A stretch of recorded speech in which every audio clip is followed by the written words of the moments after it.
अस्सलाम वालेकुम नाज़रीन, प्रोग्राम लाइव लाइन साण करे तव्हांजो मेज़बान डॉक्टर वाहिद बशमावर हाज़िर आहे। नाज़रीन, अॼु जेका असां ॻाल्हि ॿोल कंदासीं उहा कंदासीं दिलि जी बीमारियुनि बाबति ॻाल्हि ॿोल कंदासीं त दिलि जूं बीमारियूं जॾहिं हुजनि या को दिलि जो मरीज़ हुजे त कहिड़ियुनि कंडीशन में रोज़ो रखी सघे थो। असां ॻाल्हि ॿोल जेका कंदासीं उहा रोज़ो ऐं सिहत बाबति ॻाल्हि ॿोल कंदासीं त रोज़े जा असांजे सिहत ते कहिड़ा असर आहिनि या जेकॾहिं को बीमार आहे त उहो कहिड़ियुनि सूरत हाल में रोज़ो रखे, कहिड़ियुनि सूरत हाल में रोज़ो न रखे। छो त क़ुर शरीफ़ में अल्लाह ताला बि चयो आहे त जेकॾहिं तव्हां बीमार आहियो या जेकॾहिं तव्हां सफ़र में आहियो त रोज़ो छॾियो, वरी जॾहिं तव्हां ठीकु थी वञो या तव्हां सफ़र तां मोटी अचो त वरी जेतिरा बि रोज़ा तव्हां छॾिया आहिनि उहे तव्हां रखी सघो था। त अल्लाह ताला जी तरफ़ां इहा असांखे छूट मिलियल आहे त जॾहिं बि तव्हांजी सिहत तव्हांखे इजाज़त न ॾिए त तव्हां रोज़ा न रखो। त असांजी अॼु कोशिशि इहा हूंदी त जेके बि दिलि जा मरीज़ आहिनि, जिन खे दिलि जूं बीमारियूं आहिनि, छा उहे रोज़ो रखंदा त उनजी दिलि जी बीमारी बहितर थींदी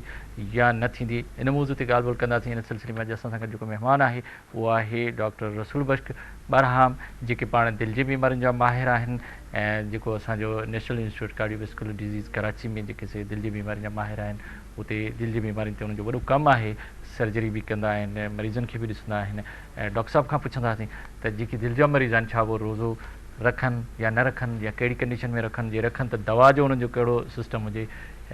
केतिरी दवा शहरी में वठनि, केतिरी जेका साहिबतार में वठनि। त अचो त पंहिंजे महिमान सां ॻाल्हि जो सिलसिलो शुरू कयूं। डॉक्टर साहिब अस्सलाम वालेकुम।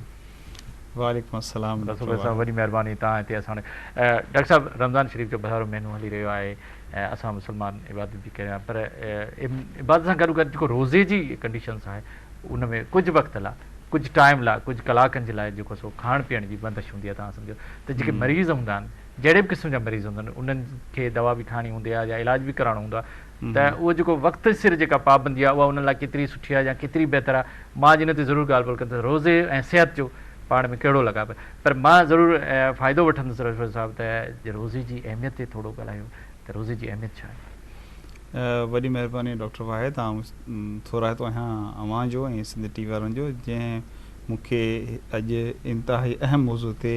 इज़हार ख़्यालु करण जो मौक़ो ॾिनो। ऐं इहो इंतिहाई अहम मौज़ू आहे ऐं आउं सम्झां थो रोज़ो ऐं दिलि जी बीमारियूं, ख़ासि करे जेके दिलि जा मरीज़ आहिनि उन्हनि खे ख़बर हुअणु खपे त रोज़ जी हालति में पंहिंजे दवाउनि खे कीअं एडजस्ट कजे ऐं कहिड़ियुनि कहिड़ियुनि हालतुनि में जेको रोज़ो खे रखी सघे थो ऐं कंटिन्यू करे सघे थो। इहो इंतिहाई अहम आहे। उन खां पहिरीं जेको ॿियो तव्हां सवाल त रोज़े अहमियत, ऐं हिकिड़ी बुनियादी ॻाल्हि आहे सम्झण जी ॻाल्हि आहे त रोज़ा फ़र्ज़ु कंहिं कया आहिनि। जीअं फ़र्ज़ु कया आहिनि अल्लाह रब्बुल इज़्ज़त जेको उहो अवां जो मुंहिंजो ख़ालिक़ आहे, अवां जो मुंहिंजो इंजीनियर आहे, अवां जो मुंहिंजो मैन्युफैक्चरर आहे। हिन काइनात खे अलाह पे ख़ल्क़ु कयो, असांखे बि ख़ल्क़ु कयो अथसि। ऐं ॿी जेका अहम ॻाल्हि इहा त अल्लाह रब्बुल इज़्ज़त जेको सो असां सां 70 माण्हुनि खां वधीक मोहबत थो करे। बिल्कुलु। ऐं कॾहिं बि न चाहे त ला युकल्लिफुल्लाहु नफ़्सन इल्ला वुसअहा, कॾहिं बि का बि अहिड़ी शइ जेका इंसान लाइ नुक़सानकार हुजे, तकलीफ़ ते अल्लाह पाक कोन चाहींदो। सो यकीन जेके अल्लाह पाक रोज़ो फ़र्ज़ु कयो आहे इन में यकीन इंसान जी बहितरी ऐं इंसान जी पंहिंजी फलाह आहे ऐं हुनखे बहितर ख़बर आहे। ऐं जीअं ओवरऑलिंग थिए थी मशीनुनि जी, तीअं जेको सो रोज़े में बि माण्हुनि जी पूरे जिस्म जी ओवरऑलिंग थी वञे, बहितर शइ आहे। ऐं बीमारियुनि जे हवाले सां माण्हू जी जेका एक्टिविटी आहे उन जे हवाले सां अॻे ज़माने में त एतिरो माण्हू एक्सरसाइज़ बि घणी कंदा हुआ ऐं खाधो बि राह घणो खाईंदा हुआ। ऐं हा अल्लाह रब्बुल इज़्ज़त खे त ख़बर हुई त छा थींदो हीउ फ्यूचर में, आख़िर क़यामत जॾहिं ख़तमु थींदी, सभु जो मोल अल्लाह पाक खे इल्मु आहे। ऐं हीउ जेको ज़मानो आहे इन में तव्हां ॾिठो जंक फूड घणो आहे, खाधे जी सूरत हाल छा थी वञे। ऐं ॿियो त मुख़्तलिफ़ क़िस्म जा खाधा जेके माण्हू गॾु हिकिड़े वक़्त में गॾु खाए थो, उनजा पंहिंजा प्रॉब्लम्स थियनि था। एक्सरसाइज़ घटि थी वई आहे, माण्हू जी एक्टिविटी घटि थी वई आहे, ट्रांसपोर्टेशन वधी वई आहे, माण्हुनि खे सहूलियतूं जेके से मुयसरु थी वयूं आहिनि, इन करे माण्हू जेका पहिरीं एक्टिविटी उहा कोन रही आहे। सो इन करे रोज़े में अल्हम्दुलिल्लाह हिकिड़ो त पंहिंजी बॉडी जी ओवरऑलिंग थी वञे, डाइट ते माण्हू कंट्रोल थी थो वञे ऐं ओवरऑल जेको सो जिस्म जे लाइ काफ़ी फ़ाइदेमंद आहे। मेडिकली जेको अल्लाह ताला छूट ॾिनी आहे त भई जेकॾहिं तव्हां बीमार आहियो त तव्हां रोज़ो न रखो, मेडिकली इन जी कहिड़ी अहमियत आहे? दोस्तो के अहिड़ियूं सूरतूं आहिनि बीमारी जी हालति में जंहिंमें रोज़ो नथो रखी सघिजे, रोज़ो नुक़सानकार थी सघे थो ऐं थिए थो यकीन नुक़सानकार। ऐं जीअं मूं अवां अर्ज़ु कयो त अल्लाह पाक इंसान जे लाइ नुक़सानु नथो चाहे ऐं अल्लाह पाक जेको सो चाहे थो इंसान लाइ आसानी, ऐं दीन बि आसानी आहे ऐं उन में तकलीफ़ कोन्हे। त इन लाइ इहो चयो त जॾहिं तव्हां रोज़े हालति में आहियो या सफ़र जी हालति में आहियो या बीमारी हालति में आहियो त उन रोज़े खे तव्हां क़ज़ा करियो। रोज़ो माफ़ कोन थो थिए, माफ़ जो उनजो पंहिंजो वरी उलमा खां पुछणु खपनि, उनजी पंहिंजी सूरतूं आहिनि, पर उन में छा जो रोज़ो जॾहिं सफ़र हालत में उहो माण्हू पोइ जॾहिं पंहिंजे वक़्त ते पंहिंजी जाइ ते पहुचे थो त उनखे क़ज़ा करणु खपे, या जॾहिं बीमार आहे त जॾहिं सिहत अची थी वञे हुनखे त पोइ करणु खपे। जीअं तव्हां अर्ज़ु करियां त कुझु अहिड़ियूं कंडीशन्स आहिनि, ख़ासि करे दिलि जे हवाले सां इहो असांजो रोज़मर्रा जो इहो मुंहिंजी रूटीन आहे, मामूल आहे, ऐं पंहिंजे मरीज़नि खे बि इन जी आऊं एडवाइस कंदो रहंदो आहियां त जिन जी एंजियोप्लास्टी थींदी आहे। न मां इन ते अचां त थोरो इनखे हिकिड़ी ॻाल्हि खे थोरो वधाए त जॾहिं अल्लाह ताला छूट थो ॾिए त वरी ठीकु आहे तव्हां बीमार आहियो, 5 ॾींहं आहियो, 10 ॾींहं आहियो, वरी जॾहिं तव्हां ठीकु रखणु खपे, तॾहिं तव्हां वरी क़ज़ा करे 50 रोज़ा रखो। न न इन में कुझु माण्हू कुझु मरीज़ चवंदा त भई ठीकु आहे जेको रमज़ान शरीफ़ में असां रोज़ो रखंदासीं उनजो असांखे वधीक सवाबु मिलंदो, तंहिंजे करे बीमारी जी हालत में बि रखणु घुरिजे, भले कहिड़ी बि कंडीशन हुजे, पर जेकॾहिं बाद में रखंदासीं असांखे सवाबु घटि मिलंदो, अहिड़ी का ॻाल्हि आहे? बिल्कुलु कोन्हे, ईअं बिल्कुलु कोन्हे। बल्कि आऊं तव्हांखे हिकिड़ो वाक़ियो अर्ज़ु करियां त जनाबी नबी जॾहिं जंग तबूक लॻी हुई त रोज़े हालत हुई त नबी अलैहिस्सलाम फरमायो त रोज़ो खोले छॾियो। अच्छा, कुझु साहिबिन रोज़ो नबी साईं फरमायो त खोले छॾियो, कुझु चयो भई असीं ताक़तवार आहियूं, कवी आहियूं ऐं असीं रोज़ो कंटिन्यू करे सघूं था, त उन्हनि रोज़ो कंटिन्यू कयो। त पोइ नबी अलैहि फरमायो अॼु रोज़े टोड़ण वारा रोज़े रखण वारनि खां वधी विया हलिया। त माल जे मशवरे सां जेका शइ सिहत नुक़सान, ॾिसो न आयत मफ़हूम त पंहिंजी जान खे हलाकत में न विझो, बिल्कुलु उहा शइ जेका अव्हां जे लाइ नुक़सानकार हुजे त उहो उन लाइ उहो मुनासिबु कोन्हे। ऐं यकीन अलाह जो फज़ल करम आहे, अलाह वॾो करीम आहे, अलाह सां हालतुनि खे असांखां बहितर सम्झाणे थो। ऐं ॿी ॻाल्हि आहे त अमल में दार में अलाह सां नियत न रखी आहे। मुंहिंजी नियत छा आहे? मुंहिंजी नियत जेके वाक़ई रब खे राज़ी करणु आहे, रोज़ो रब खे राज़ी करणु रखां थो, ऐं हू बि इहा सहूलियत बि अलाह पाक ॾिनी आहे। ॾिसो न तव्हांजे सफ़र में वञो था त तव्हांजी नमाज़ अधु थी वञे, नमाज़ तव्हांखे कसर करे पढ़णी थी पए, उन सूरत में जेकॾहिं तव्हां नमाज़ पूरी पढ़ंदो नमाज़ ई कोन थींदी। त अलाह रब जेके इंसान खे सहूलियतूं ॾिनियूं आहिनि, ऐं जेके अलाह साईं त उन सहूलियत मां फ़ाइदो वठणु खपे। ऐं सम्झां थो जेकर मुंहिंजो मौला आहे, मुंहिंजो करीम रब जेके इंसान खे हिकिड़ी प्रिविलेज ॾियणु चाहे थो, बिल्कुलु वठणु खपे। ऐं उन में न वठणु मुंहिंजे ख़्याल में त इहा मुनासिबु ॻाल्हि कोन्हे। कुझु दोस्त इहा ॻाल्हि बिल्कुलु तव्हांजी सही आहे, ऐं मुंहिंजा अक्सर दोस्त ईअं कंदा आहिनि, ख़ासि करे जेके ऐं करणु बि खपे, दीनी जज़्बो आहे, ईमानी जज़्बो आहे, माण्हू करणु खपे। पर डॉक्टर एडवाइस आहे, उहे छा कंदा आहिनि त चवंदा इहा ॻाल्हि त रोज़ रमज़ान रोज़े मज़ो पंहिंजो आहे, ऐं पोइ हिकु रोज़ो उन जो सवाबु घटि थींदो, इन करे उहे डॉक्टर जे एडवाइस जे बरख़िलाफ़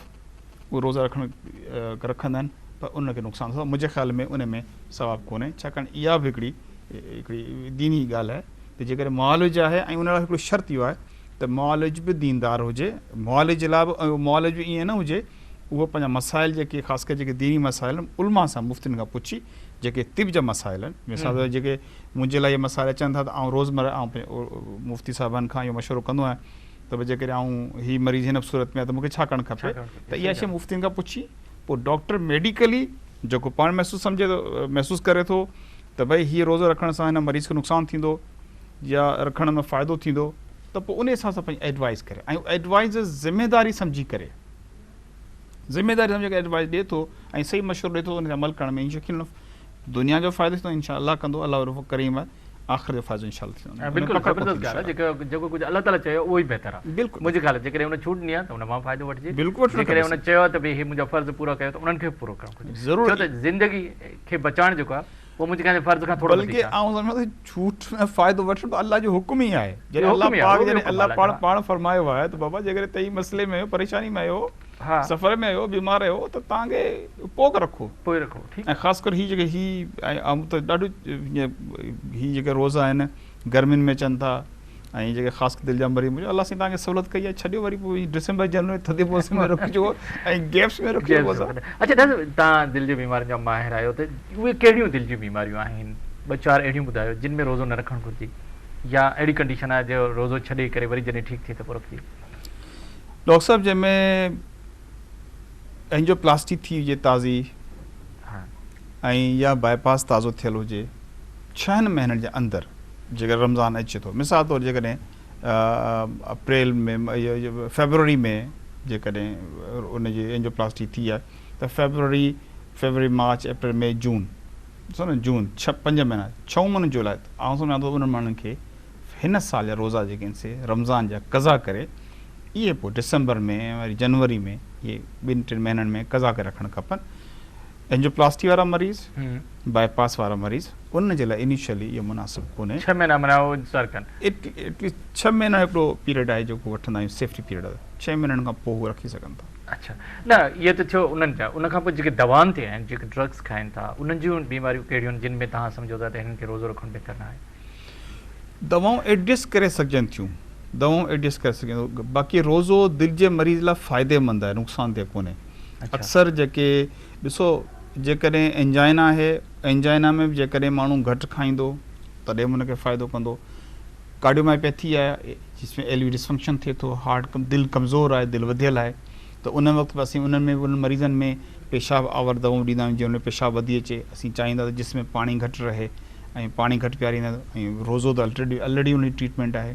त रोज़ो मोस्टली बीमारी जी ट्रीटमेंट आहे अंटिल अनलेस जेके 2-3 जेके सूरत हूंदा तव्हां ॿुधायूं, जंहिंमें ताज़ो रीवेस्कुलराइज़ थियो हुजे, ताज़ो हुनजो बाईपास थियो हुजे, ताज़ो एंजियोप्लास्टी थी हुजे, त अहिड़ी सूरत में रोज़ो रखण लाइ मुनासिबु कोन्हे। अच्छा डॉक्टर, सवाल मुंहिंजो इहो हो त जॾहिं रोज़ो रखनि था त दिलि जे मरीज़नि खे रोज़े रखण में कहिड़ा फ़ाइदा थींदा? उनजी ब्लड प्रेशर ते, उनजी शुगर ते, उनजे कोलेस्ट्रॉल ते कहिड़ा फ़र्क़ु पवंदा? केतिरो फ़ाइदो पहुची सघे? डॉक्टर साहब, आउं सम्झां थो त रोज़ो बेसिकली इलाज आहे हिन सभिनी बीमारियुनि जो। ठीकु आहे। मोस्टली जेके दिलि जी बीमारियूं आहिनि उहे डाइट मां ई थियनि थियूं। मोस्टली जेके खाधनि में बद परहेज़नि जे करे थियनि थी। ऐं जेकॾहिं रोज़े हालत में अवां जे कोलेस्ट्रॉल जी नीड घटि, ज़रूरत घटि थी वञे, रोज़े हालत में जेको ब्लड प्रेशर आहे उहो बि नॉर्मल रहे थो। जॾहिं जेको हुन डायबिटीज़ वग़ैरह ॾींदा आहियूं उहो घटि, उन जी ज़रूरत कोन थी पवे। ऐं जेका डिमांड आहे हार्ट जी उहा घटि थी थिए। एंजाइना मरीज़ आहिनि उन्हनि में त रोज़ो त बहितर आहे, रोज़े में त फ़ाइदो थिए थो। रोज़े मां त दिलि जे मरीज़नि खे हा, सिर्फ़ु उन्हनि में इहो अहम ॻाल्हि इहा आहे त उन्हनि खे पंहिंजो वज़न दवाउनि जो ऐं उनजी जेको उहो एडजस्ट करिणो पवंदो, उहो पंहिंजे डॉक्टर खां मशवरो करणो। दिलि जो मरीज़ आहे, दवाऊं वठे थो पियो, तव्हां वटि आयो त भई हाणे मूंखे रोज़ो बि रखिणो आहे, ज़ाहिर आहे त उहो जेके बीमारी दवाऊं 2 टाइम खाए थो, कॾहिं 2 टाइम खाए थो, त शहर में कहिड़ियूं दवाऊं, केतिरो डोज़ खाए, इफ़्तार में केतिरो खाए, थोरो इहो तफ़सील सां ॿुधायो। अहम ॻाल्हि आहे डॉक्टर साहिबु, इहो ज़रूरी आहे उहो पंहिंजो जेको डॉक्टर आहे, जेको उन कंसर्न डॉक्टर आहे, उन सां ज़रूरु लाॻापियल डॉक्टर सां ज़रूरु मशवरो करे। छाहे दवा खे उनजे ब्लड प्रेशर जे हिसाब सां एडजस्ट करिणो पवंदो। ओवरऑल जेके असीं ब्लड प्रेशर जी ॻाल्हि था करियूं त ब्लड प्रेशर दवा खे वज़न खे घटि करणु खपे, रिड्यूस करणु खपे। ऐं उहो जेको ब्लड प्रेशर जी जेको वज़न आहे उहो माण्हू हाफ डोज़ करे छॾे ऐं पोइ वरी अकॉर्डिंगली हुनखे कैलकुलेट करे पोइ ॾिसे हिनखे। डायबिटीज़ आहे उहो पंहिंजे डोज़ खे जेको एडजस्ट करे छॾे। ऐं जेके अक्सर जेके डोज़ हूंदा आहिनि ओडी डोज़ हूंदा आहिनि, सुबुह शाम जो हूंदा आहिनि, त रोज़े खुलण खां पोइ या रोज़े खुलण खां जेको ओॾी महिल उन्हनि खे डोज़ ॾियणु खपे। या इहो जेको ब्लड प्रेशर जेको डोज़ आहे दवा जो, उनखे 50% हाफ करणु खपे ऐं उनखे एडजस्ट करिणो पवंदो आहे। उहो ॾिसणो पवंदो उन ब्लड प्रेशर लेवल केतिरी आहे ऐं केतिरियूं दवाऊं वठे थो। उहो कुझु मरीज़ हूंदा आहिनि जेके हिकिड़ी दवा ते कंट्रोल हूंदा आहिनि, के दवाऊं मरीज़ जंहिंखे कॉम्बिनेशन में दवाऊं ॾियणियूं पवंदियूं आहिनि, 2-3 दवाऊं ॾियणियूं पवंदियूं आहिनि। त उहो पंहिंजो जेको डॉक्टर कंसर्न आहे उन हिकिड़ो ज़रूरु ॾिसे, डॉक्टर ॾिसी हुनजी, पर उहे दवाऊं घटि थी वेंदियूं। इहा हिकिड़ी बुनियादी ॻाल्हि आहे त दवा जो वज़न ज़रूरु घटि थींदो। वज़न ज़रूरु घटि थींदो। अच्छा डॉक्टर साहिबु, हिकिड़ी ॻाल्हि हूंदी आहे त चवंदा आहिनि त शहरी में जेको सो दवा घटि डोज़ वठणु घुरिजे, पर इफ़्तार में जेको सो वधीक वठणु घुरिजे, ईअं बि आहे? डायबिटीज़ लाइ ख़ासि तौर ते डायबिटिक पेशेंट जेके आहिनि उहे जेको डोज़ आहिनि इफ़्तारी में शहरी में घटि करणु खपे। चाहे ओवरऑल जीअं रोज़ उहो प्रोलॉन्ग थींदो वेंदो न, त दवा जो पंहिंजो इफेक्ट हूंदो ऐं हुन सां गॾु जेको सो पंहिंजो डिहाइड्रेशन जो उहो पंहिंजो इफेक्ट हूंदो, त उहो हुन लाइ प्रॉब्लम करे सघे थो। ऐं हुन में रोज़ो जेको सो नेचुरल दवा जो कमु थो करे। त ऐं मानी खाइण खां पोइ या रोज़ो खोलण खां पोइ अक्सर तव्हांखे ख़बर आहे त डाइट वधी थी वञे ऐं माण्हू बार बार मानी खाए थो, डाइट शयूं मुख़्तलिफ़ खाए थो, त उन वक़्तु जेको सो हुनजी एक्टिविटी वधे थी, त उन वक़्तु हुनखे डोज़ खणे। त ब्लड प्रेशर दवाऊं रोज़े रखण महिल न, शहरी में इहे इफ़्तार वक़्तु तव्हां चओ त रोज़ो पाण एॾी हुन में हिकमत आहे कुदरत जे तरफ़ां, जा हुनजी एॾी अहमियत आहे जेकॾहिं केरु सही तरीक़े सां रोज़ो रखे त दिलि जी बीमारियुनि जो इलाजु आहे हुन में, कोलेस्ट्रॉल जो इलाजु आहे हुन में, ब्लड प्रेशर जो इलाजु आहे हुन में, जेकॾहिं सही तरीक़े सां डॉक्टर जी हिदायत जे मुताबिक़। पर अक्सर छा रोज़े खां पोइ जॾहिं असां इफ़्तार कयूं था त असां जेतिरो बि 12 कलाक या 15 कलाक जेका असां पकड़े उन खां वधीक असां जेको सो खाई था वञूं, त उन खां जॾहिं असां वधीक खाई था वञूं त ओतिरो ई कोलेस्ट्रॉल वधी थो वञे, ओतिरी शुगर वधी थी वञे, ओतिरो ई ब्लड प्रेशर वधी थो वञे, त पोइ फ़ाइदो त न थियो। न ईअं न आहे डॉक्टर साहिबु, ॾिसो ड्यूरेशन त रहे थो, ॾिसो रोज़ो 16-17 कलाक रोज़ो आहे हींअर, ठीकु आहे, ऐं सियारे में 2-3 कलाक घटि थो थी वञे। मेजर जेको आहे ड्यूरेशन वधीक थो रहे रोज़े जो, त रोज़े जो पंहिंजो असरु त बहरहाल रहंदो, उन फ़ाइदो यकीन थींदो। हा, अवां जी ॻाल्हि बिल्कुलु सही आहे त असीं इफ़्तारी में माशाल्लाह इलाही शयूं इस्तेमालु था करियूं, ऐं उन खां पोइ बि माण्हू बदपरही थो करे, त उन फ़र्क़ु त पवंदो, त उहो पर एतिरो घणो कोन थो पवे, एतिरो घणो कोन पवंदो। हिकिड़ो माण्हू आहे जेको तमामु घणी बदपरही थो करे, त पोइ यकीन पोइ को ख़ासि फ़र्क़ु कोन पवंदो। ख़ासि करे जेके इहे पकोड़ा ऐं तरियल शयूं, इहे शयूं आहिनि, इहे बाज़ारि वारी शयूं, इन मां त नुक़सानु थिए थो। मतिलबु एहतियात सां पोइ बि एहतियात करण खां बि फ़ाइदो थिए थो। बहरहाल इन ते वधीक ॻाल्हाईंदासीं त लूण जो मिक़दारु केतिरो इस्तेमालु कजे, जिनखे ब्लड प्रेशर आहे या जिनखे शुगर आहे, त उहो पंहिंजो मिठाण जो इस्तेमालु कीअं कनि, माना इफ़्तारी में कहिड़ियूं शयूं शामिलु हुजनि, सैर में कहिड़ियूं हुजनि, ॾाढा सभु इन्हनि सभिनी जेके से ॻाल्हियुनि ते जेको सिलसिलो असांजो जारी रहंदो। पर वक़्तु पे नंढे वक़्त जो नाज़रीन वठूं था हिकिड़ो नंढो वक़्तु।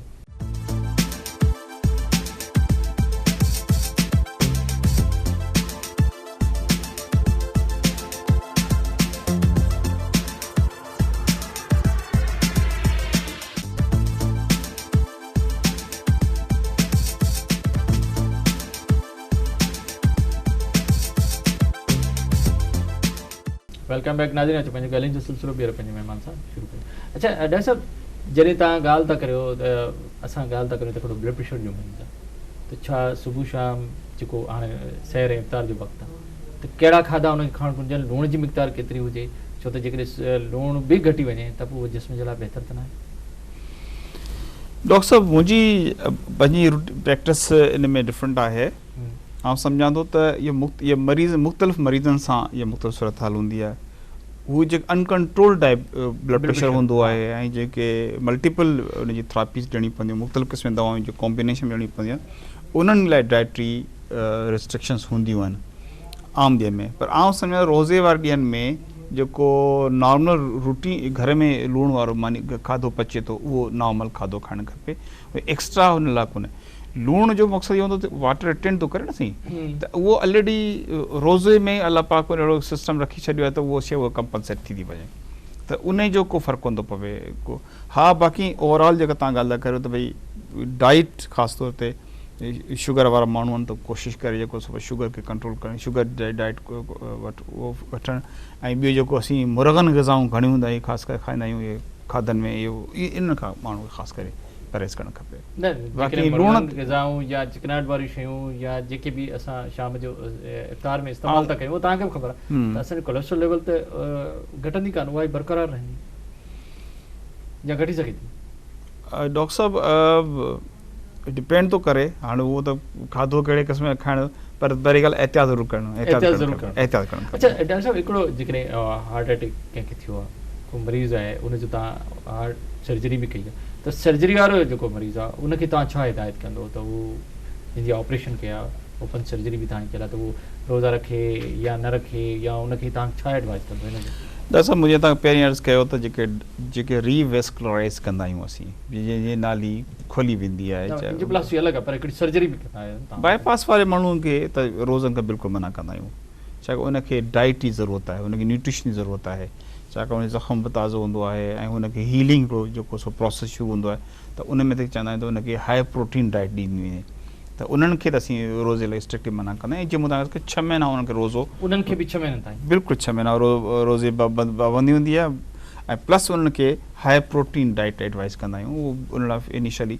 गोश्त वग़ैरह आहे या इनिशियली जेके अंडो बेदो आहे, इहो इस्तेमालु करे सघनि था। रोज़ो उन लाइ मुनासिबु कोन्हे, रोज़ो न रखणु। 6 महीननि खां पोइ रखी सघे थो? बिल्कुलु रखी सघंदा, 6 महीननि खां पोइ रखी सघंदा, बिल्कुलु रखी सघंदा। ठीकु आहे। अच्छा डॉक्टर साहिबु, तव्हां ॻाल्हि कई त जॾहिं पाणीअ जो मिक़दार जॾहिं घटे थो त ब्लड प्रेशर बि नॉर्मल थी थो वञे, शुगर बि नॉर्मल थी थो वञे, कुझु अहिड़ी दिलि जूं बीमारियूं जिन में तव्हां पाण कोशिशि कंदा आहियो त डिहाइड्रेट थिए पेशेंट जी जेको पाणी जी लेवल जेका घटी वञे, पर तव्हां ज़िक्र कयो त भई ठीकु आहे 12 कलाक 15 कलाक कंहिं पाणी न पीतो त ज़ाहिर डिहाइड्रेशन थींदी, पाणी बि घटंदो, पर जॾहिं वरी असां इफ़्तार कयूं था त पाणी जो मिक़दार असां जॾहिं वधीक त वठूं था त छा उनजी बीमारी वधी सघे थी? न, ईअं पाणी वधीक इस्तेमालु करण सां डिफरेंटली प्रॉब्लम थिए थो, पर रोज़े में जेको ॾिसो न, इहो कंपनसेटरी मैकेनिज़म आहे।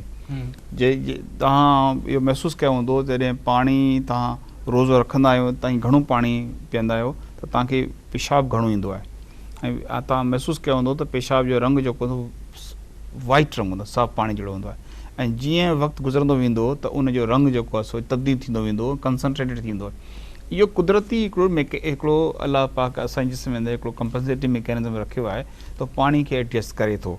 ऐं पर हाणे जेके दिलि जा ख़ासि जेकी जीअं तव्हां ॻाल्हि कई कार्डियोमायोपैथी आहे,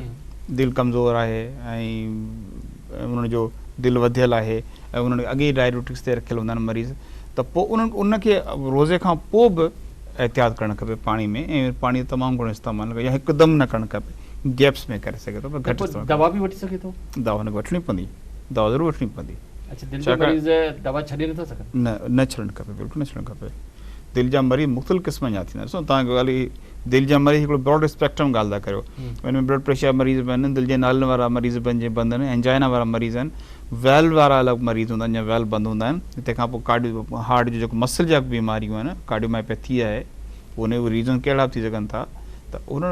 दवाऊं त डिफरेंट हूंदियूं आहिनि, जेके वठणी पवंदियूं उन्हनि खे। ब्लड प्रेशर वारो मरीज़ आहे हुनखे दवा वठणी पवंदी। दिलि जो मरीज़ आहे जंहिंजो बाईपास 6 महीना पहिरीं साल पहिरीं थी चुको आहे, पर हुनखे दिलि खे छिॾे करण जी दवाऊं आहिनि, जेके डिस्प्रिन आहे, इहे क्लोप्रोग्रिल आहे, इहे वठणी पवंदियूं, या कोलेस्ट्रॉल दवाऊं आहिनि। डोज़ हुनखे घटि वधि करिणो पवंदो डॉक्टर जे मशवरे मुताबिक़, ॿी ॻाल्हि आहे, पर वठणी ज़रूरु पवंदी दवा, हुनखे छॾणी कोन्हे। न, दवा बिल्कुलु न छॾे। कुझु माण्हू हलाइनि मूंखे अहिड़ा मरीज़ चवनि इहे रोज़ो रखियो अथव दवा छॾे ॾींदा आहियूं, ईअं न करणु खपे, मुनासिबु ॻाल्हि कोन्हे। इहा ख़ासि तौर ते इहा ख़्वाबु 2-3 दवाऊं आहिनि जेके ज़रूरु वठणु खपनि, जेके जीअं डिस्प्रिन आहे ऐं क्लोप्रोग्रिल आहे, जेके असीं सिंधी में आम ज़बान में रत छिॾे खणे दवा था कयूं, जेकी एंटी प्लेटलेट्स आहिनि, उहे वठणु खपनि।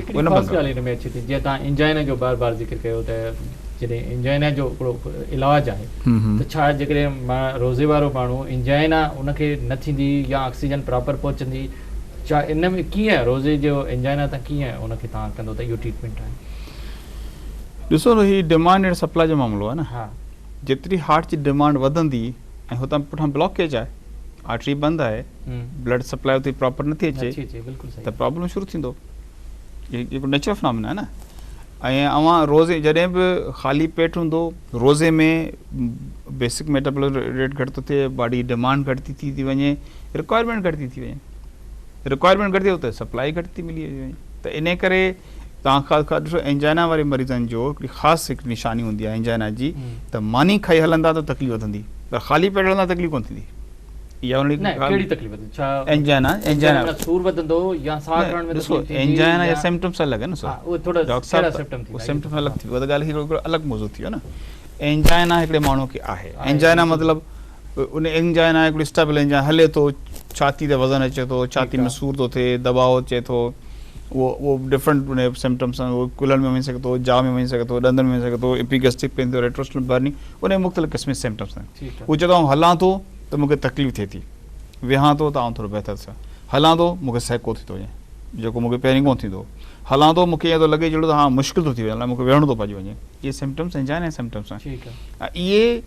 इहे मानी खाइण खां पोइ जॾहिं हलंदो त इहे सिम्पटम्स वधी वेंदा बनिस्बत ख़ाली पेट जे। उहो सिवियरिटी ऑफ एंजाइना ते डिपेंड थो करे त आर्टरियूं केतिरियूं बंदि आहिनि, त पोइ ख़ाली पेट बि उहो त उन जूं जेके न्यूयॉर्क हार्ट एसोसिएशन जेका क्लासिफिकेशन थी वञे त कहिड़ी क्लासिफिकेशन 1 में 2 में 4 में आहे, पर इहो फ़र्क़ु ज़रूरु पए थो त मानी खाइण खां पोइ तकलीफ़ वधे, इन खे पोस्ट प्रेनल एंजाइना बि चऊं था,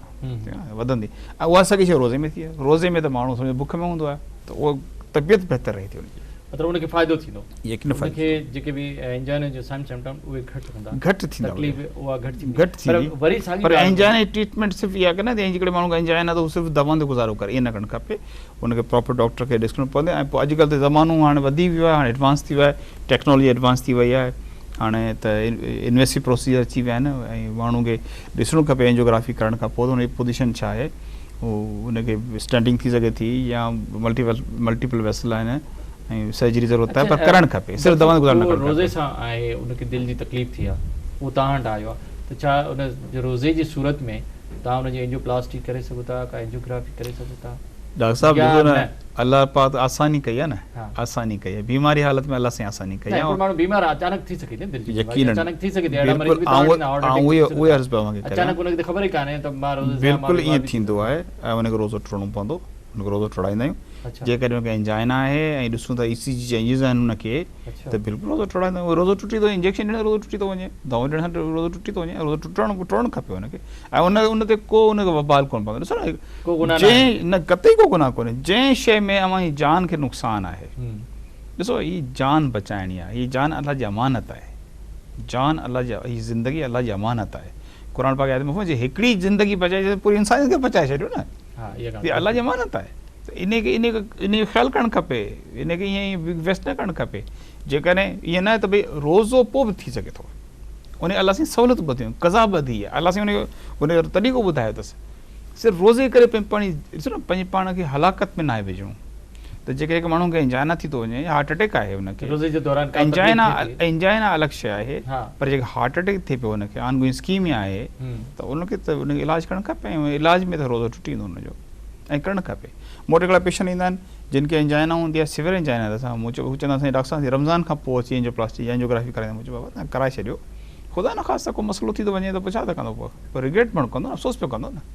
अलाह रब आसानी अलाह मरीज़ ठीकु आहे तव्हां हुनखे घुरायो आहे रोज़ो रखी अचो त मुंहिंजी हाणे तव्हां एंजियोग्राफी कयो थी सघे थी पॉसिबल आहे न रोज़े में एंजियोग्राफी रोज़ो टोड़णो पवंदो रोज़ो टोड़णो हा रोज़े में न थींदी नथी थी सघे छाकाणि वरी एंजियोग्राफी खां पोइ हुनखे पाणी पीअणो पवंदो हुनखे जेका दवा आहे डाई उहा निकिरणु लाइ उहो त रोज़ो हा उन में रोज़ो इहा ॻाल्हि या त रोज़ो हुनखे टोड़णो पवंदो छा हिकिड़ी ॿी बि ॻाल्हि आहे त जेकॾहिं को माण्हू बीमार आहे पर थोरो घणो जनरल सवाल थो पुछां आम माण्हुनि जो हिकिड़ो सवाल आहे भई मूंखे बुखार थी पियो मूंखे तकलीफ़ थी मां रोज़े सां आहियां छा मां वञा डॉक्टर ॾे इलाजु करायां सुई लॻाराए सघे थो जेकॾहिं ज़रूरत आहे हुनखे रोज़ो टुटंदो न टुटंदो डॉक्टर साहब इंजेक्शन जेकॾहिं ताक़त जे लाइ लॻाई थी वञे त उन में रोज़ो यकीन टुटी थो वञे बाक़ी इलाज जे लाइ जेकॾहिं इंजेक्शन लॻाई थी वञे त उन में रोज़ो कोन टुटंदो हा ओरली ज़बानी में का शइ वई नक में का शइ विधी वई या ॿिए हिकु रूट में अंदरि जिस्म दाख़िल कई हुई त उन में रोज़ो टुटी थो वञे पर इंजेक्शन मां रोज़ो न हाणे इंजेक्शन जा ॿ तरीक़ा आहिनि हिकिड़ी त असां गोश्त में इंजेक्शन लॻाईंदा आहियूं ॿी नस में लॻाईंदा आहियूं इंजेक्शन IV हुजे चवण सां को फ़र्क़ु कोन पवंदो IV हुजे या जेकॾहिं बीमारी जे लॻाए थो बीमारी रोज़ो न, बरक़रार रोज़ो रहे। बिल्कुलु। अच्छा कुझु चवंदा त भई जेके रत निकिरे थो त उन सां बि रोज़ो टुटी थो न उहो अलॻि शइ आहे अलॻि शइ माना रोज़े सां रो- माना इहो न आहे त माना जेकॾहिं हुनखे ज़रूरत आहे हुनजे ताक़त खां अलावा जेकॾहिं इंजेक्शन लॻाराए थो त रोज़ो हुनजो बरक़रार आहे हा, केरु बिल्कुलु। माण्हू वञी न उन में कोन उन में को कोन्हे बराबर इहो वधीक सवाल मुफ़्तिन खे करणु खपे त बहितर आहे उहो हुनखे बहितर सम्झां पर एज़ ए मेडिकल प्रोफेशनल जेको आउं सोचां थो सम्झां थो त उन मुनासिब उहो हुन को फ़र्क़ु कोन थो पए जेको मूं मुफ़्तिन खां पुछियो आहे मूं पुछियो को जी। फ़र्क़ु कोन थो पए हा। तव्हां सम्झो त इहो जेकॾहिं हुनखे ज़िंदगी ख़तरो आहे त उहो सुई लॻाराए बिल्कुलु बहितर करे सघे थो ज़िंदगी ख़तरो त रोज़ो टोड़े छॾियो उहो त ॻाल्हि ई ख़तमु थी जे डॉक्टर महसूसु सम्झे थो पर डॉक्टर जे हिदायत डॉक्टर सम्झे थो त हा। इहो रोज़ो हिन जे लाइ नुक़सानकार आहे त रोज़ो टोड़णु खपे रोज़ो टोड़ण में मूंखे सवाबु वधीक मिलंदो ऐं त इहो त अलाह पाक जे फज़ल मूंखे ज़ाती उमेदु आहे छाकाणि असीं अलाह हुकुम पूरो पिया करियूं न अलाह पाक जो हिकिड़ो हुकुम आहे त पंहिंजी ज़िंदगी हलाकत में न विझो हिकिड़ो सुधा रोज़ो रखणु ज़िंदगी ख़तरे में आहे टोड़णु खपे रोज़ो बिल्कुलु अच्छा डॉक्टर साहब थोरो इहो ॿुधायो त हिकिड़ो जेकॾहिं मरीज़ तव्हां वटि उहो बाईपास जो आहे या इंजाइना जो आहे या जेके बि मायोपैथी जा जेके तव्हां वटि मुख़्तलिफ़ मरीज़ अचनि त उहो इफ़्तारी जे अंदरि कहिड़ियूं कहिड़ियूं शयूं खाए केतिरी डाइट वठे या कहिड़ियूं न वठे हिकिड़ो जेको असीं हमिलो कंदा आहियूं न मानी ते इफ़्तारी खां पोइ कुझु बात- इहा एज़ ए होल सभिनि खे एहतियात करणु खपे उहो त होल करणु घुरिजे तरीक़ो ॾिसो मुनासिबु तरीक़ो त इहो आहे हा त हल्की खजूर खां माण्हू रोज़ो इफ़्तार करे शरबत पीए जेको पाणी जेको शरबत पीए उन खां पोइ हल्की जेके शयूं तंहिं सां रोज़ो इहे शयूं करे हीअ जेको मुख़्तलिफ़ क़िस्म जी शयूं माण्हू घणियूं इस्तेमालु थो करे इन में आउं सम्झां थो त इहे जिस्म लाइ बि नुक़सानकार आहिनि सिहत लाइ बि नुक़सानकार आहिनि ऐं को वधीक फ़ाइदो बि कोन थो थिए मुनासिबु तरीक़ो इहो आहे त रोज़ो थोरी शयुनि सां खोलियो वञे उन खां पोइ नमाज़ पढ़ण खां पोइ माण्हू जी मानी खाई छॾे न त इहो छा थींदो जॾहिं माण्हू वधीक शयूं न उन में नुक़सानु छा थो थिए नुक़सान थिए थो मां बिल्कुलु इन ते ईंदुसि त ओवर ईटिंग में कहिड़ा नुक़सान थी सघनि था दिलि ते या असांजे जिस्म जे ॿियनि हिसनि ते कहिड़ा जेके हुनजा असर पवनि था पर डॉक्टर साहब वक़्तु थियो हिकिड़े नंढे वक़्तु नाज़रीन वठूं था हिकिड़ो नंढो वक़्तु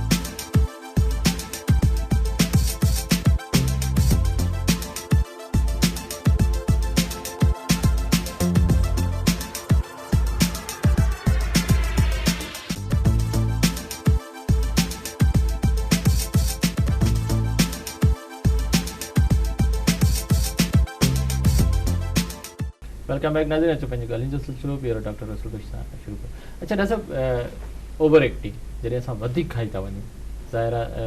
सॼे ॾींहं जी बुख बि आहे उन बि आहे पोइ घणियूं शयूं साम्हूं रखियूं आहिनि इंसान हिर्स भी तो आहे, नफ्स भी आहे, सब ॻाल्हियूं हुन सां बिल्कुलु। पाणी बि पीतो, शरबत भी खाधो, मिठाई भी खाई छॾी, पकोड़ा भी खाई छॾिया, सब जॾहिं ओवर ईटिंग थी वञे त जॾहिं पेट तमामु फुल थो थिए त उन जो दिलि ते कहिड़ो असर थो पए? यकीन पवंदो उन छो त हूअं त स्टमक ते त असर आहे, हम्म। उहो त मां बि सम्झां उन ते ईंदा त दिलि ते कहिड़ो असर थो पए, छा का बीमारी वधी बि सघे थी?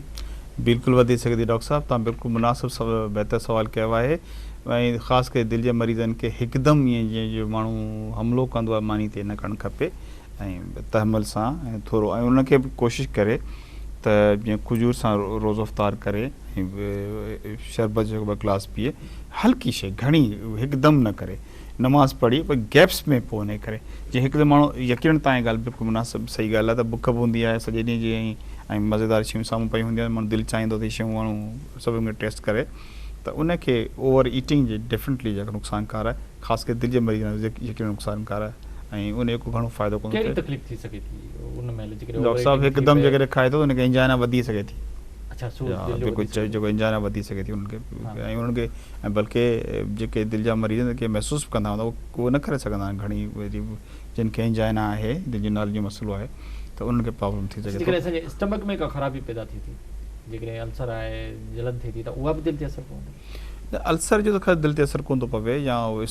फुलनेस त पवे थो न, उहो त उन यकीन त पवंदो न, जेके माण्हू दिलि खे कमज़ोर आहे, या उनखे दिलि जी नाल जो मसइलो आहे, या उनजा दिलि कमज़ोर आहे, दिलि जा वेल्व जो करे कंहिं सबब जे करे, हा। त फ़र्क़ु ज़रूरु असरु पवंदो। उन एडवाइज़ इहा आहे, मुंहिंजो मशवरो उन्हनि खे इहो आहे त उहो हिकदमि जेको सो उन खां आहिस्ते आहिस्ते आहिस्ते गैप्स में उनखे वठनि, त उन्हनि खे इनशाला को फ़र्क़ु कोन पवंदो। अच्छा अच्छा सर, ओवर ईटिंग जो चलो जेकॾहिं असां चऊं त स्टमक ते कहिड़ो असर थो पए, असांजे हाज़मे ते कहिड़ो असर थो पए, छा थी सघे थो, का वॉमिटिंग थी सघे थी,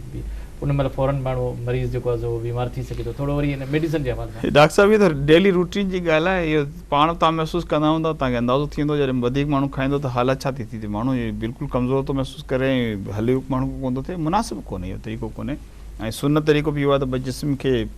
टे सां करणु खपे, हिकिड़ो खाधे लो पाणी हिकिड़ो हवाला, ख़ाली थोरो हुजे जो माण्हू साद खणी सघे, उहो यकीन फ़र्क़ु थो पवे डॉक्टर साहिबु, उन में माना असांजे जिस्म जे ॿियनि हिसनि ते बि यकीन फ़र्क़ु पवंदो, उहो त फ़र्क़ु थो पए थो उनखे। अच्छा डॉक्टर साहिबु, जेकॾहिं असां घणो मिठो खाई वियासीं, जे घणी शयूं खाई त शुगर जी लेवल जॾहिं तमामु घणी वधी थी वञे, फ़ौरन खाऊं था, पेट खाली हो, छा उनजे करे को शुगर जी लेवल माना 300 400 या 500 ताईं पहुची वञे त फ़ौरन असांजे कंहिं जिस्म जे हिसनि ते उनजो को असर थिए थो? डॉक्टर साहिबु शुगर इहा सिर्फ़ु वधंदी आयवक्ती तौर ते न, इहो सिर्फ़ु डायबिटिक पेशेंट जी, नॉन डायबिटिक जंहिंखे शुगर कोन्हे तंहिंखे शुगर न वधंदी आहे। अच्छा हुनजी न वधंदी, आम माण्हू खे को असर न थींदो? उहो त अलाह जो हिकिड़ो निज़ाम आहे न साईं, तव्हांजो पेनक्रियास कमु करे पियो, मॉनिटर करे पियो, ओतिरो इंसुलिन डायरेक्ट हले पई, तव्हांजी मुंहिंजी जेका शुगर आहे, ॾिसो नॉन डायबिटिक पेशेंट आहे उनजी शुगर त कंट्रोल रहंदी। ठीकु आहे, उहो छा आहे, शुगर वारो सॼो ॾींहुं मिठो तकलीफ़ थींदी फ़ौरन, जेको शुगर जो मरीज़ यकीनन थींदो न, शुगर त वधंदी त पोइ लेवल वधंदी, उनखे प्रॉब्लम त थींदा, हाणे उहो डिपेंड करे उनखे शुगर केतिरी वधी थी, शुगर हाई जेका शुगर आहे उन जा पंहिंजा कॉम्प्लिकेशन्स त आहिनि न, त ॾिठो हूंदो जेके शुगर वारे मरीज़नि जे तव्हां हुनजो हिकिड़ी टेस्ट कराई वेंदी आहे, ऐं उनखे चवंदा आहियूं इंटेलिजेंस टेस्ट कंदो, HbA1c कराईंदो आहे, ऐं उहा जेकॾहिं तव्हांजी 9 ऐं 10+ आहे त पोइ त उनखे त पोइ कॉम्प्लिकेशन वधीक थी सघनि थियूं न, जेके आई जूं कॉम्प्लिकेशन्स आहिनि, किडनी जूं कॉम्प्लिकेशन। शुगर जो मरीज़ आहे उनखे दिलि जी बि तकलीफ़ आहे, छो त तव्हां दिलि जा माहिर डॉक्टर आहियो, त छा उहो जेॾी महिल इफ़्तारी ते अचे त मिठियूं केतिरियूं शयूं खाए, सिर्फ़ु खजूर खाए, शरबत पीए, का ॿियूं बि मिठियूं शयूं खाए, या बसि पोइ अवॉइड करे? न, उहो ॾिसो डायबिटिक पेशेंट खे त ख़बर हूंदी आहे त पंहिंजे तबियत जे हिसाब सां उहो शयूं वापराईंदो आहे, पोइ उन खां पोइ ओतिरो डोज़ इंसुलिन जो जेको या जेको और दवाऊं खाईंदो आहे त उन कोई घणो ओतिरो फ़र्क़ु कोन पवंदो। ॾिसो न, शुगर में त रोज़े में त शुगर लेवल किरे थी न, हूअं ई कमज़ोरी थिए थी उनखे, जेके इनिशियली थोरो घणो वठे त को ख़ासि फ़र्क़ु कोन पए, हाणे बाक़ी ॻाल्हि आहे त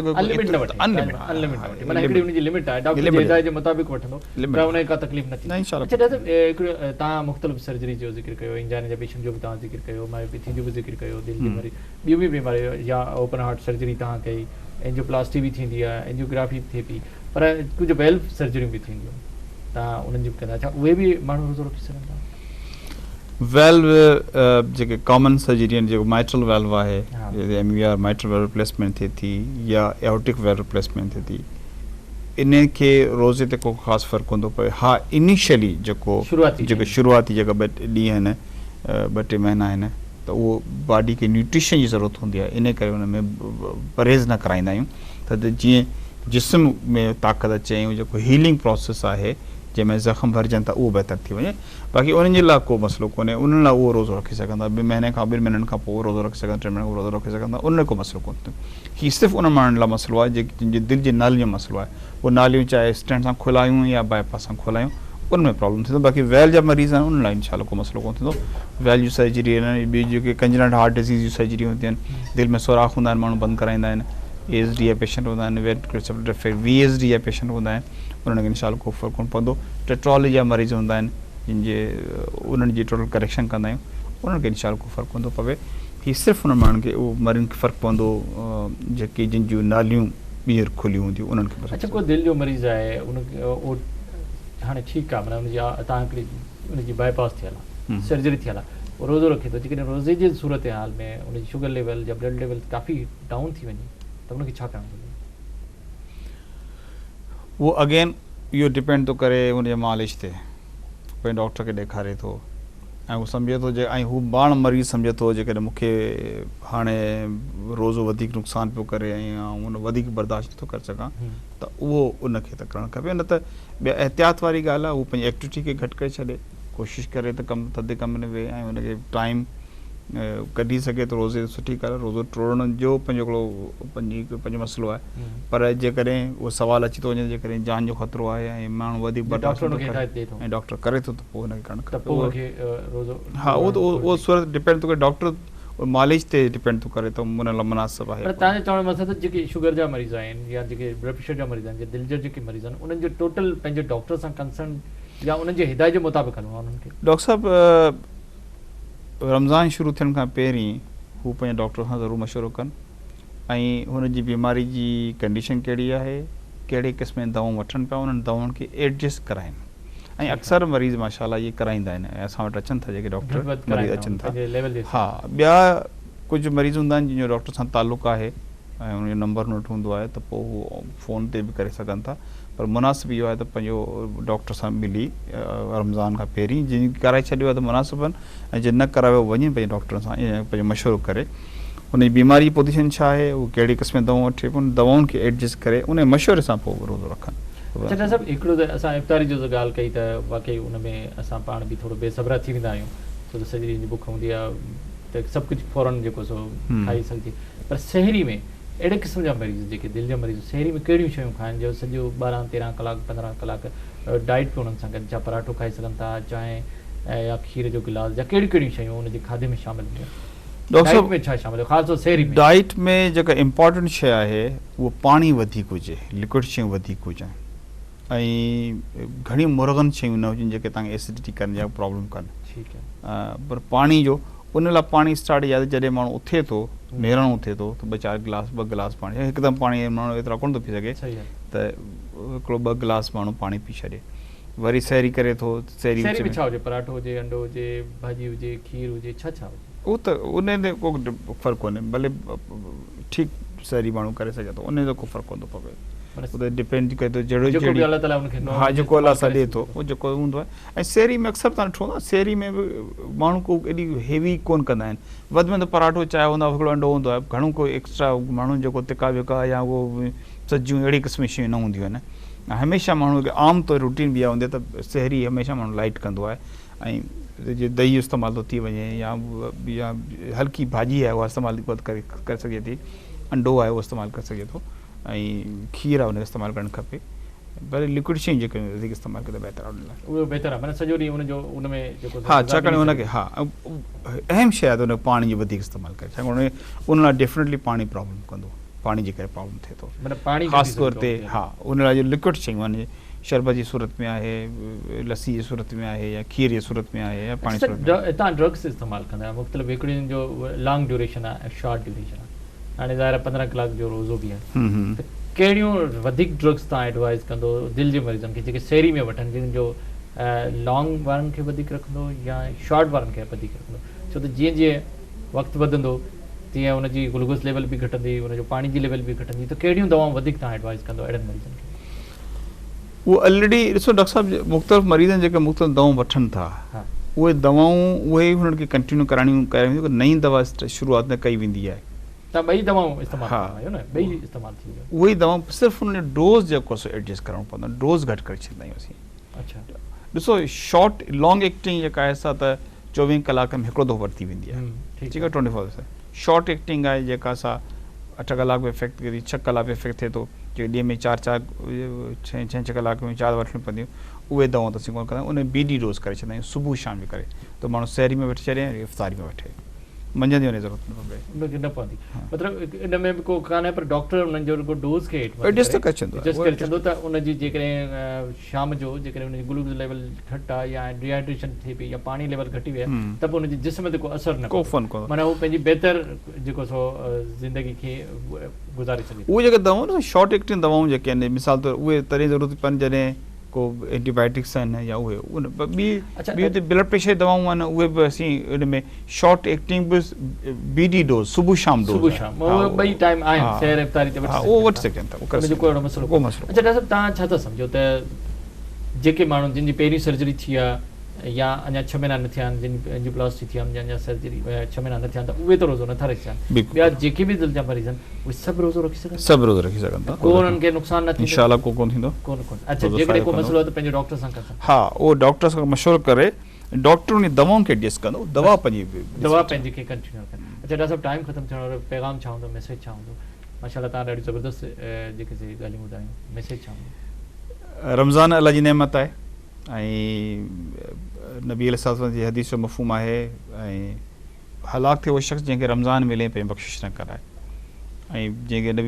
नबी अलैहि नालो अचे ऐं दुरूद न पढ़े, माउ ऐं पीउ मां को पोड़ो मिले पंहिंजी बख़्शिश न कराए। रमज़ान हिकु वॾी अल्लाह जी नेमत आहे, रमज़ान में भरपूर फ़ाइदो वठणु खपे ऐं अल्लाह वॾो करीम आहे, अल्लाह कॾहिं बि इंसान जा तकलीफ़ कोन थो चाहे। तव्हां पाण महसूसु था कयो कराची मौसम 4 ॾींहं पहिरीं कीअं रमज़ान खां पहिरीं कीअं रमज़ान अचण खां पोइ कीअं थो थी वञे, त अल्लाह जी ऐं अल्लाह सां बरकत हुजे,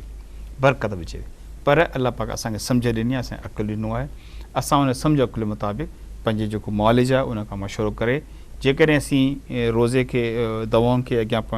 एडजस्ट कराए रोज़ो रखंदासीं त रमज़ान बि बरकत वारो थींदो,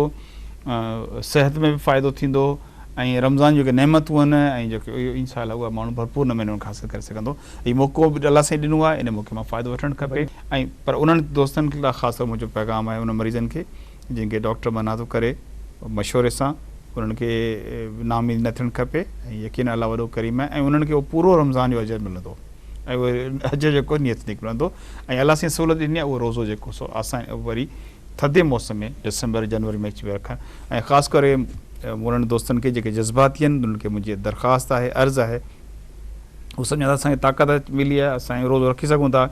डॉक्टर साहिबु असांखे चयो त आहे उहो असांखे डॉक्टर साहिबु असांजे फ़ाइदे लाइ चए थो, पर असीं रोज़ो रखी सघूं था। मुंहिंजी उन्हनि खे दरख़्वास्त आहे, उन्हनि खे गुज़ारिश आहे त महिरबानी करे पाण पंहिंजो फ़ैसिलो न करियो,